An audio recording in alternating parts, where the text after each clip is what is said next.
આ કઈ ચાંદી છે? ચાંદી તો કહું છું. અરે પણ કચરા હું આખો રસ્તે કચરા વિચાર કરું છું. એવું કચરા એટલે શેમાંથી બને? ચાંદી એટલે પાલિશ ચાંદી જેવું ચાંદીની વસ્તુ આવે ને એનો પાલિશ આવે ખરાબ ના થાય. હવે આ ચાંદીની વસ્તુ પહેરેલી કેવી થઈ ગઈ? તમારું ચાંદીનું છે ને અમારું આ વસ્તુ જો તમારું ચાંદીનું લાગે છે ને અમારું લાગે છે. આવું છે રાખીએ છે પણ પતી ગઈ છે. છોકરો આમાં જ રાખીએ છે. એ 300 એ 150.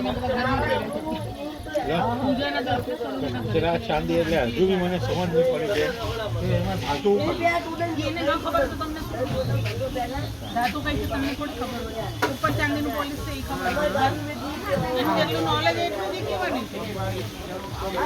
એ કહે છે ને કાળું નહીં પડે બાદ ખતમ થઈ ગઈ ને. હા ભાવના એણે કીધું ને કાળું નહીં પડે તો બસ તમારું કામ થઈ ગયું ને. પછી એનાથી વધારે તમે શું કહેશો? આગળ લારી છે એ દુકાનવાળા થોડી તમને ગેરંટી આપે કોઈ કશાની ગેરંટી નથી. તો પછી